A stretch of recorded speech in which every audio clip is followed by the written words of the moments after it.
سورہ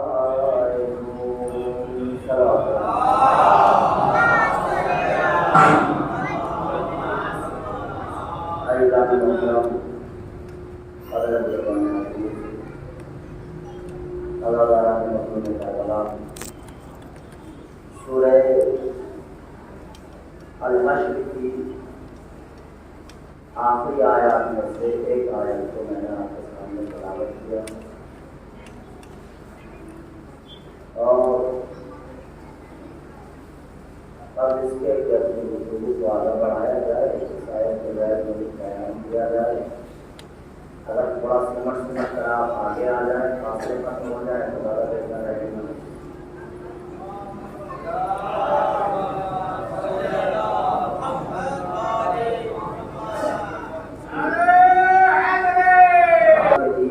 کائنات کو خلق فرمایا، ولایت تعریف ہے، لائق عبادت ہے۔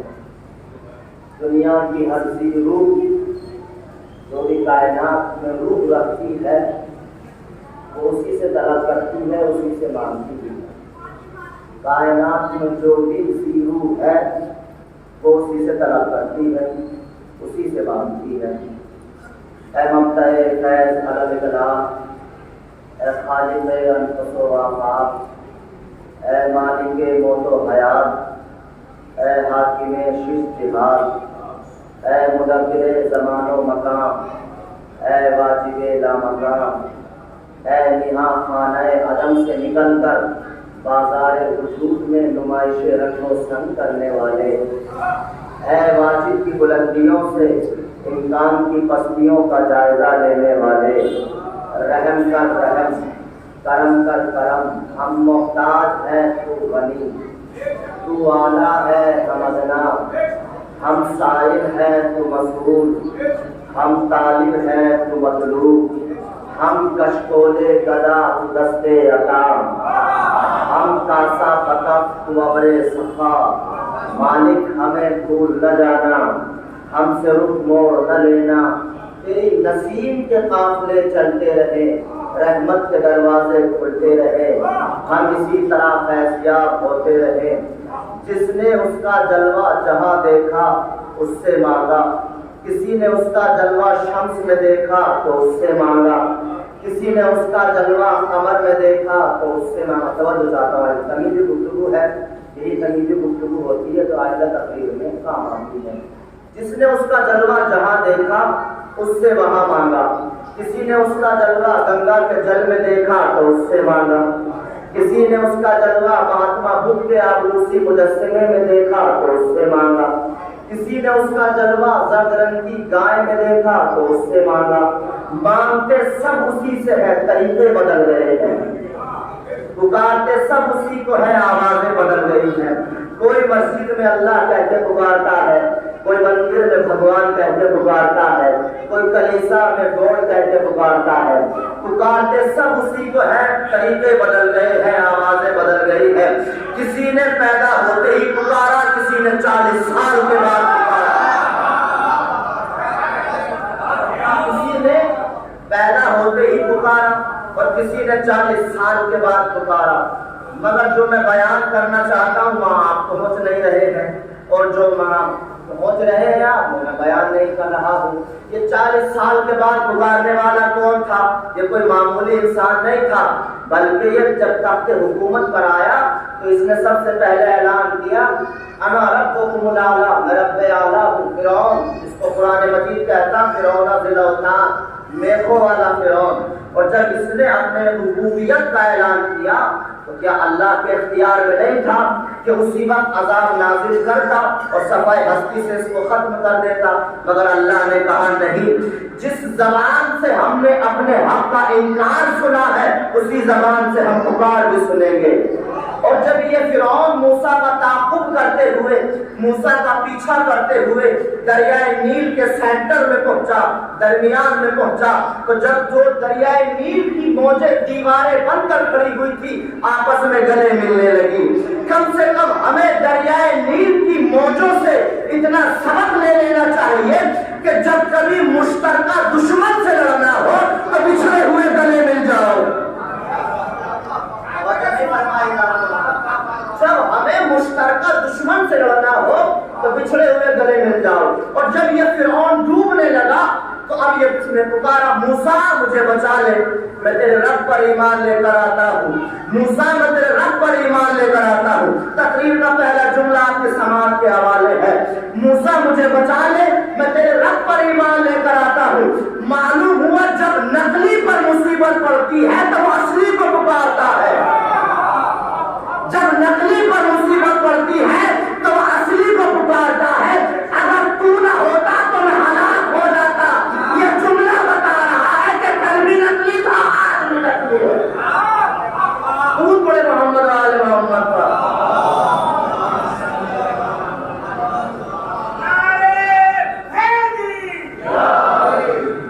کائنات میں ہر چیز اسی سے طلب کرتی ہے، اعملوا ما شئتم ان اللہ بعبادہ لخبیر بصیر۔ اے گروہ انسان، توہمات کے الزم میں متزن ہو کر زندگی کو رائگاں نہ کر لینا، شیطانیت کے دلدل میں پھنس کر زندگی کو بیکار نہ کر لینا۔ واتقوا اللہ، تقوی الہی اختیار کرو، مجھ اللہ سے ڈرو، ڈرنا ہے تو مجھ سے ڈرو۔ طاقت میری ہے، قوت میری ہے، قدرت میری ہے، دنیا میں چاہے جسے قوت حاصل ہو، کل بھی میرا محتاج تھا اور آج بھی میرا محتاج ہے۔ وَأَنْتُمُ الْفُقَرَاءُ، تم سب کے سب فقیر ہو، تم سب کے سب محتاج ہو۔ إِنَّ اللَّهَ بِعِبَادِهِ لَخَبِيرٌ بَصِيرٌ، بے شک اللہ انسان کے ہر عمل کو دیکھ بھی رہا ہے، اسے سن بھی رہا ہے۔ یعنی انسان کا کوئی بھی عمل ذات باری تعالیٰ سے چھپا ہوا نہیں ہے۔ اعملوا ما شئتم ان اللہ بعبادہ لخبیر بصیر، بے شک اللہ انسان کے ہر عمل کو دیکھ بھی رہا ہے، اسے سن بھی رہا ہے۔ ہمارا توجہ ہے اعزاز گرامی، بات کو آگے بڑھایا جائے۔ تنقیدی گفتگو اتمام پر ہے، اور جو میں بیان کرنا چاہتا ہوں آپ کے ذہن عالی تک اگر بات پہنچ جائے کہ میرے لیے سعادت ہوگی۔ قرآن کہتا ہے انسان کے ہر عمل کو اللہ دیکھ بھی رہا ہے اور اسے سن بھی رہا ہے۔ تو سب سے پہلا سوال یہ ہوتا ہے کہ آیا اللہ جیسے ہم آنکھوں کے دیکھنے کے لیے آنکھوں کی احتیاط رکھتے ہیں، کہ اللہ بھی آنکھوں کی ذریعے دیکھتا ہے، کہ اللہ آنکھوں کی احتیاط رکھتا ہے؟ اگر اللہ آنکھوں کی احتیاط رکھتا ہے تو امام رضا علیہ السلام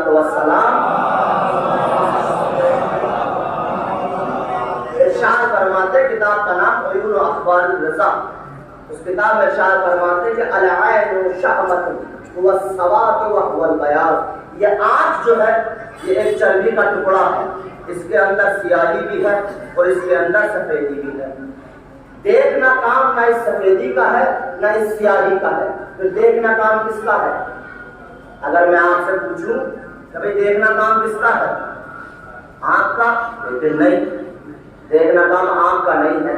ہم نے بڑی بڑی موٹی موٹی آنکھوں والے دیکھے، ذرا شانے سے شانہ ٹکرایا، ہم نے پکار کر کہا یہاں صاحبزادے دیکھ کر نہیں چلتے، برابر سے آواز ہے شیر علی صاحب خفا نہ ہو، برہم نہ ہو، بیچارہ آنکھیں تو رکھتا ہے مگر بے نور ہے۔ توجہ نہیں فرمائے اللہ نے محترم، آنکھیں تو رکھتا ہے مگر بے نور ہے۔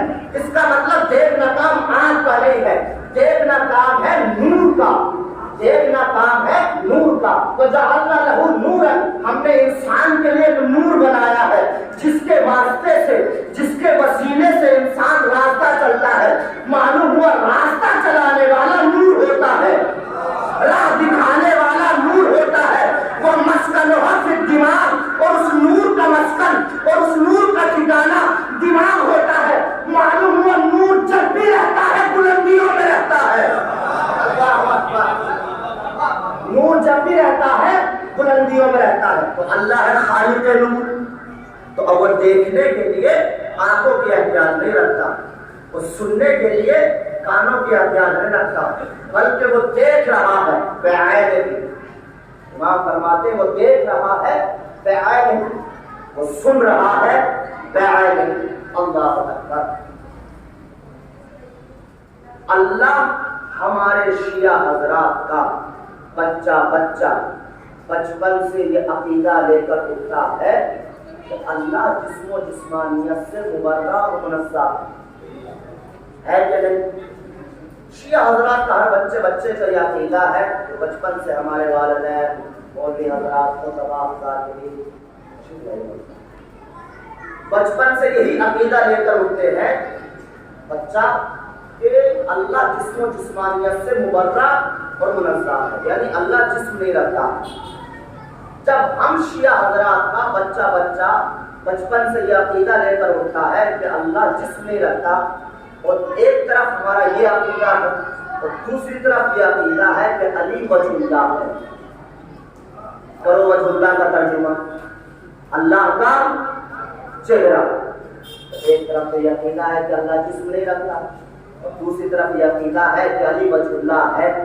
حیران گرامی، تو عقیدہ بھائی یہ تو ایک دوسرے کے خلاف ہے۔ وجہ اللہ کے معنی ہے اللہ کا چہرہ، اور دوسری طرف کہتے ہیں کہ علی اللہ کا چہرہ ہے اور اللہ جسم و جسمانیت سے مبرہ اور منزہ ہے۔ اللہ اکبر۔ لفظ وجہ کا توجہ، تقریر یہاں سے شروع ہو رہی ہے، ترتیب میں نے ختم کر دی ہے چند الفاظ میں۔ لفظ وجہ کے عربی لغت میں 70 معنی ہیں۔ عربی لغت میں لفظ وجہ کے 70 معنی ہیں۔ کسی بھی عربی لغت کو آپ اٹھا کر دیکھیے، فرنگ معین ہے اور دوسری لغات ہے، راغب اصفہانی ہے، لغت جو سب سے بڑی لغت ہے راغب اصفہانی۔ ان لغات میں لفظ وجہ کے 70 معنی بیان کیے گئے ہیں۔ ہر معنی پر علی کو پرکھ کر دیکھو، ہر معنی اپنی جگہ پکار کر کہے گا کہ علی کل بھی وجہ اللہ تھے، علی آج بھی وجہ اللہ ہے۔ توجہ فرماتے رہیے گا، اگر ایسی خاموشی سے سنیں گے تو میں نے پہلی مجلس اور آپ نے سننی مجلس۔ تقریباً پڑھے محمد والے محمد۔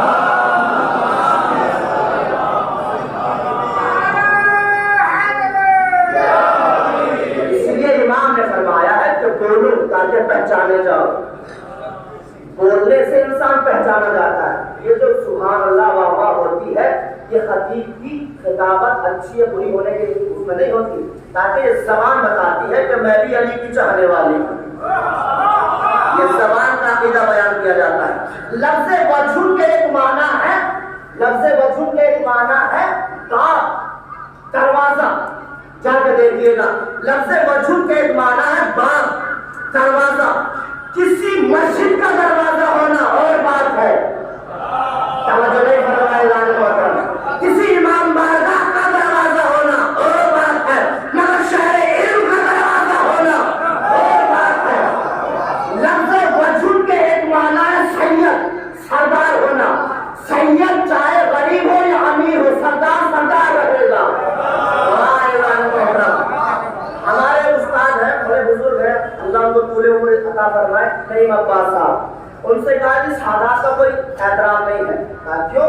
سادات کا کیا احترام ہے؟ انہوں نے بڑا اچھا جملہ کہا، آم کا پیڑ اگر ضعیف ہو جائے، پھل دینا بند کر دے تو ایسا نہیں ہے کہ وہ نیم کا پیڑ ہو جائے گا، اس میں نیمونیا آ جائے گی۔ آم رہے گا چاہے بوا ہی کیوں نہ ہو جائے۔ سید چاہے غریب ہو یا امیر ہو، سردار سردار رہے گا۔ درود پڑھے محمد والے محمد۔ لفظ وجہ کے ایک معنی ہے سید، سردار ہونا۔ کسی قوم کا سردار ہونا اور بات ہے، کسی قبیلے کا سردار ہونا اور بات ہے، کسی گاؤں کا سردار ہونا اور بات ہے، جوانان جنت کے سرداروں کا سردار ہونا۔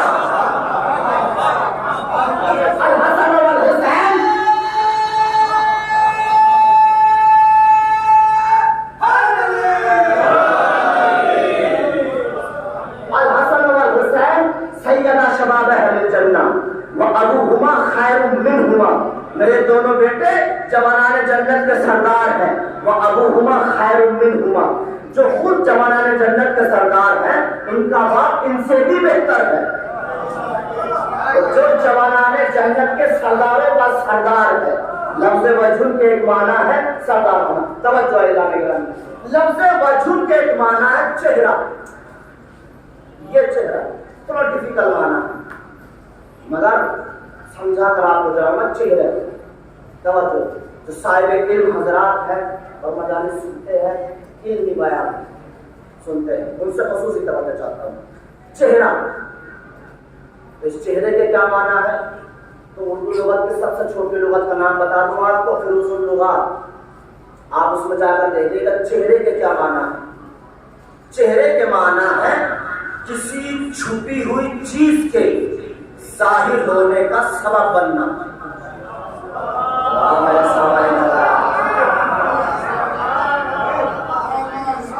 کسی چھپی ہوئی چیز کے ظاہر ہونے کا سبب بننا۔ شے چھپی ہوئی ہے، شے چھپی ہوئی ہے، جو اس شے کو پہچانوائے تو اس کا چہرہ کہلائے گی۔ جو شے اس کو پہچانوائے، اس کی معرفت حاصل کروائے، وہ اس کا چہرہ کہلائے گی۔ اس مجمع سے کھڑے ہو کر ایک شخص مجھے یہ بتائے کہ اللہ کو دیکھا ہے کسی نے؟ اللہ تو سماعت ہی سماعت ہے، کائنات نے سنا ہے کہ وہ ہے، مگر دیکھا کسی نے نہیں ہے۔ دور اتنا ہے کہ آنکھوں سے نہیں دکھائی دیتا، اور قریب اتنا ہے کہ شہر سے زیادہ قریب ہے۔ دور اتنا ہے کہ آنکھوں سے نہ دکھائی دے، قریب اتنا ہے کہ شہر سے زیادہ قریب ہے۔ جو اللہ کو پہچانوائے وہ اس کا چہرہ کہلائے گا۔ اگر علی نہ ہوتے تو اگر علی نہ ہوتے تو کائنات کو پتہ نہ چلتا کہ رزاق کون ہے، کریم کون ہے، مالک کون ہے، رحمان کون ہے۔ علی نے پہچانوایا، علی نے دور بڑے محمد والے محمد۔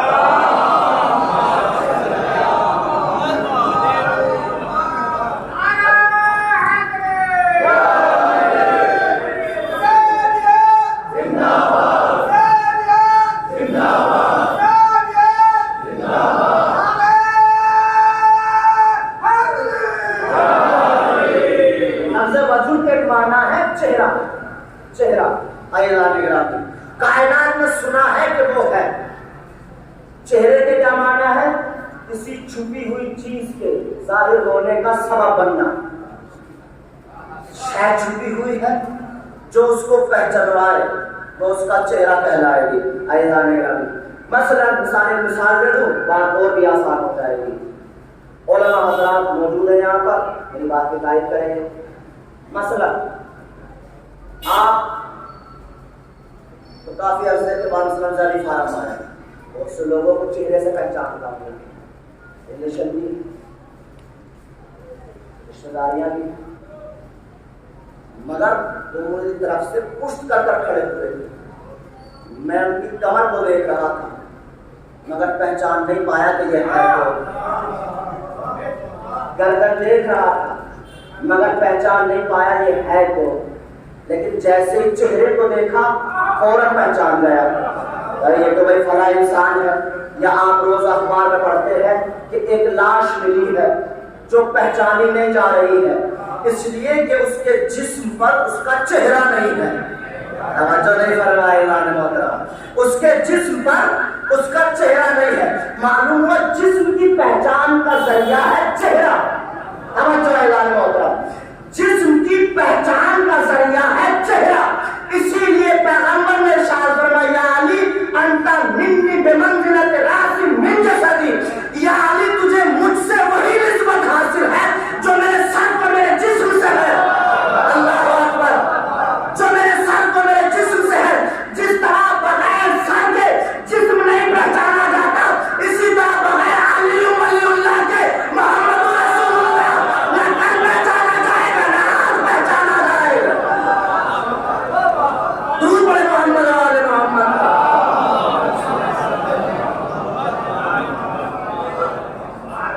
لفظ وجود کے معنی ہے چہرہ، لفظ وجود کے معنی ہے کعبہ، لفظ وجود کے معنی ہے کعبہ، یہی کعبہ جس کی طرف کو آپ یعنی قبلہ، جس کی طرف کو آپ رخ کر کر نماز پڑھتے ہیں۔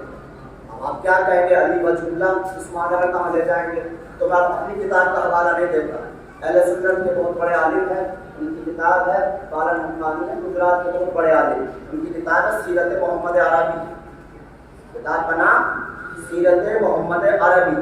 انہوں نے فتح مکہ کا جو بیان لکھا ہے اس کے حاشیے پر انہوں نے اس روایت کو نقل کیا، اور ہماری کتابوں میں بہت جگہ پر موجود ہے مگر میں کتاب ہے سیرت کتاب کا حوالہ دے سیرت محمد عربی قالت حقانی کی کتاب ہے، بہت بڑے عالم اہل سنت کے، وہ لکھتے ہیں کہ فتح مکہ، لفظ وجود کے ایک معنی کیا ہے؟ کعبہ۔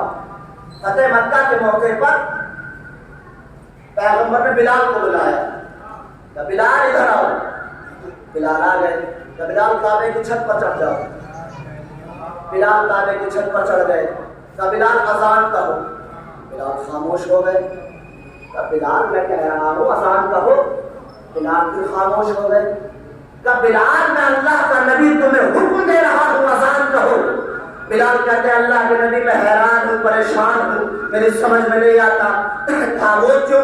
کہ اس لیے کہ جب میں سینہ زمین پر کھڑا ہو کر اذان کہتا ہوں تو اللہ کے نبی آپ کہتے ہیں بلال اپنا چہرہ کر کعبے کی طرف، بلال اپنا چہرہ کر کعبے کی طرف، اللہ کے نبی اب میں کھڑا ہوں کعبے کی چھت پر، میری سمجھ میں نہیں آتا میں اپنا چہرہ کدھر کروں؟ پیغمبر شاہ فرماتے بلال یہ بھی کوئی سوچنے کی بات ہے، یہ بھی کوئی فکر کرنے کا مقام ہے، کہ وہ دیکھو دور، وہ دیکھو دور، دور دیکھو کہ وہ تو علی کھڑے ہوئے ہیں، کہ بس سوچتے جاؤ، علی کو دیکھتے جاؤ، کہتے چلے جاؤ، علی کو دیکھتے جاؤ، اذان کہتے چلے جاؤ۔ کہ اللہ قارن حقانی نے اپنی کتاب میں جملہ تحریر کیا ہے، بہت توجہ چاہتا ہوں اور کہہ کے داروں میں اس جملے پر اجازت گرامی کہتے ہیں بلال نے بڑھ کر معلوم کہ اللہ کے نبی علی کو دیکھ کر اذان کہوں، پیغمبر شاہ فرماتے بلال یاد رکھو یہ کعبہ پتھر کا بنا ہوا ہے، روح کعبہ کا نام کلمی علی کا، آج بھی علی، درود پڑھے محمد و آل محمد۔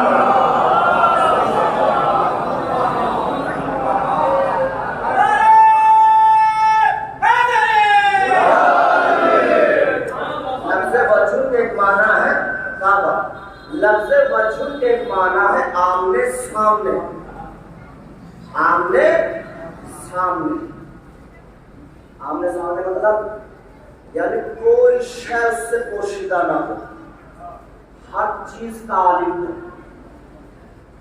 حتیٰ کہ جیسے بڑے محمد والے محمد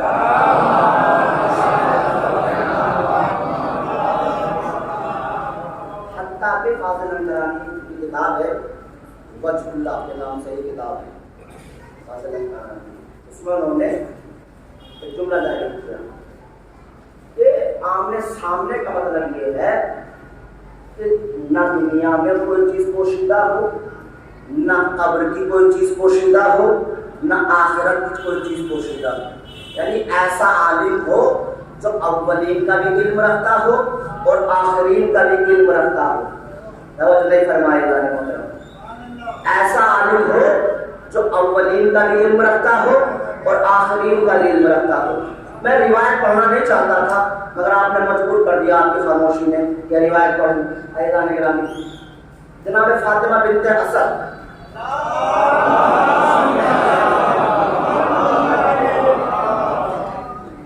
اتنی اصیل خاتون ہے، میں فاطمہ بنت اسد جانتے ہیں آپ، محسنہ اسلام ہے فاطمہ بنت اسد، وہ بیوی ہے جس نے اپنی آغوش میں 5 معصوموں کو پالا، امام حسن کو پالا، امام حسین کو پالا، چند مہینے اپنی آغوش میں امام حسین کو پال کر اپنی آغوش کو فخر جنت بنا دیا، امام علی کو پالا ماں بن کر، امام فاطمہ کو پالا ماں بن کر، اور پیغمبر اسلام حضرت محمد مصطفیٰ صلی اللہ علیہ وسلم 5 معصوموں کو پالنے والی بیوی کا نام ہے فاطمہ بنت اسد۔ اگر اس دیکھیں کتنی عظمت ہے، اگر اس امام بارگاہ میں کرسیاں لگا دی جائیں اور آدم سے لے کر پیغمبر تک سارے بچے بیٹھے ہوئے اپنی اپنی مسلک پر، تو چونکہ ہمارے نبی سید الانبیاء ہیں اور دروازے سے ہمارے نبی داخل ہو جائیں تو ہر نبی پر ہمارے نبی کی تعظیم واجب ہے کہ نہیں ہے؟ سب کے سب تعظیم میں کھڑے ہو جائیں گے، ہمارے نبی بیٹھیں گے، تمام انبیاء بیٹھیں گے۔ اب روایت یہ لکھتی ہے کہ جب جناب سیدہ فاطمہ تشریف لاتی تھی نبی تعظیم میں کھڑے ہو جاتے تھے، ابھی نبی بیٹھے ہو کر فاطمہ آ جائیں، توجہ نہیں فرمائے گا، جیسے ہی فاطمہ آئیں گے نبی تعظیم میں کھڑے ہو جائیں گے، نبی کھڑے ہوئے انبیاء کھڑے ہو گئے، فاطمہ بیٹھی نبی بیٹھے، نبی بیٹھے انبیاء بیٹھے، ابھی بیٹھے ہو فاطمہ بنت اسد آ جائے، اب آپ کو عظمت سمجھ میں آئے گی۔ جیسے ہی فاطمہ بنت اسد آئیں گی، فاطمہ بھی ماں سمجھ کر تعظیم کرے گی، نبی بھی ماں سمجھ کر تعظیم کریں گے، تمام انبیاء تعظیم میں کھڑے ہو جائیں گے۔ جب اس بی بی فاطمہ بنت اسد کی وفات ہوئی، توجہ اعلان محترم، کتاب کا نام مشارق الانوار الیقین فی اسرار امیر المومنین، اس میں بھی درج ہے، اور دوسری کتاب کا نام آیت اللہ باقی فقار کی کتاب ہے موضوع معرفت، اس میں بھی درج ہے کہ جب اس بی بی کی وفات ہوئی تو پیغمبر اسلام کے بعد جناب سلمان، ایک روایت میں جناب سلمان اور خلیفہ دوم اور حضرت علی علیہ السلام، یہ تینوں ان کی وفات کی خبر لے کر پیغمبر کے پاس آئے، اور دوسری روایت میں ہے جناب سلمان اور صرف امام علی کی روایت ہے۔ خیر بہرحال آئے، پیغمبر نے معلوم کیا علی کے چہرے پر آثار درد تھے، معلوم کیا علی کیا بات ہوئی، کہا اللہ کے نبی میری ماں وفات کر گئی ہے۔ پیغمبر فرماتے ہیں علی گھبرانے کی ضرورت نہیں ہے، امی بعد امی، یہ صرف آپ کی ماں نہیں ہے بلکہ یہ میری ماں کے بعد میری ماں ہے، ماں کے بعد میری ماں ہے۔ کہا سلمان اور ابو ذر کو بلایا، بلانے کے بعد کہا سلمان اور ابو ذر جاؤ تم میری ماں کے لیے قبر کھودو، تم جاؤ اور میری ماں کے لیے قبر کھودو۔ سلمان اور ابو ذر قبر کھود، توجہ اعلان محترم، قبر کھودنے کے لیے چلے گئے۔ پیغمبر اسلام روایت بتاتی ہے، ایک روایت میں ہے 40 تکبیروں پر مشتمل نماز جنازہ پڑھائی، اور ایک روایت میں ہے کہ 70 تکبیروں پر مشتمل نماز جنازہ پڑھائی۔ جب نماز جنازہ تمام ہو گئی تو جناب سلمان نے آگے بڑھ کر معلوم کیا اللہ کے نبی آج سے پہلے حمزہ کے بعد یہ دوسری نماز جنازہ ہے جس پر 70 تکبیریں پڑھی گئی ہیں۔ پیغمبر فرماتے ہیں سلمان 70,000 فرشتوں کی 70 صفحے تھی، 70,000 فرشتوں کی 70 صفحے تھی، میں نے ہر صف کے لیے تکبیر کہی ہے۔ محترم میں نے سنا ہے کہ یہاں محترم بڑا علمی گفتگو سنتا ہے، اس لیے میں تو علمی گفتگو کر رہا ہوں، ورنہ میں بھی درجن کی بات مان کر آپ سے جان لے سکتا ہوں۔ درود پڑھے محمد والے محمد کا۔ 70,000 فرشتوں کی 70 صفحے تھی، میں نے ہر صف کے لیے ایک تکبیر کہی ہے۔ اچھا اللہ کے نبی، روایت بیان کرتی ہے کہ نبی چند لمحے قبر میں لیٹے، اپنی قمیص اپنے کرتے کا کفن دیا فاطمہ بنت اسد کو، اور چند لمحے قبر میں لیٹے، لیٹنے کے بعد فرماتے لاؤ میری ماں کو میرے حوالے کرو، اور نبی نے جسد کو لیا، جنازے کو لیا اور قبر میں لٹا دیا، اور لٹانے کے بعد قبر کو برابر کرنے کے بعد اللہ کا نبی دو زانو ہو کر قبر کے اوپر بیٹھ گئے، دو زانو ہو کر، دو زانو جانتے ہیں نا، گھٹنے موڑ کر قبر کے اوپر بیٹھ گئے، اور بیٹھ کر فرماتے صدقت امی، اماں آپ نے سچ کہا، پھر کہتے صدقت امی، اماں آپ نے سچ کہا، پھر کہتے صدقت امی، اماں آپ نے سچ کہا، آخر میں کہتے قولی، اماں کہہ دو، اماں کہہ دو۔ جناب سلمان آگے بڑھ کر کہتے اللہ کے نبی آج سے پہلے آپ نے کسی قبر پر ایسا عمل انجام نہیں دیا، آخر وجہ کیا ہے؟ پیغمبر فرماتے سلمان سنو، جب قبر کو برابر کر دیا گیا تو میری ماں کی قبر میں منکر و نکیر آئے، مبشر و بشیر آئے، آنے کے بعد میری ماں سے سوال کیا گیا بتاؤ من دینوں کے، تیرا دین کیا ہے؟ تو میری ماں نے کہا دین اسلام، میرا دین اسلام ہے۔ میں نے کہا صدقت امی، میری ماں آپ نے سچ کہا۔ پھر میری ماں سے سوال کیا گیا من کتابوں کے، تیری کتاب کیا ہے؟ تو میری ماں نے کہا کتابی قرآن، میری کتاب قرآن ہے۔ میں نے کہا صدقت امی، میری ماں آپ نے سچ کہا۔ پھر میری ماں سے سوال کیا گیا من نبیوں کے، تیرا نبی کون ہے؟ میری ماں نے کہا نبی محمد، میرا نبی محمد ہے۔ میں نے کہا صدقت امی، اماں آپ نے سچ کہا۔ آخر میں میری ماں سے سوال کیا گیا من اماموں کے، من اماموں کے، تیرا امام کون ہے؟ تو میری ماں خاموش ہو گئی، میری ماں خاموش ہو گئی اور سوچنے لگی کہ ہے تو میرا بیٹا، ہے تو میرا بیٹا، اب یہ کہوں کہ میرا بیٹا ہے یا یہ کہوں علی بن ابی طالب ہے؟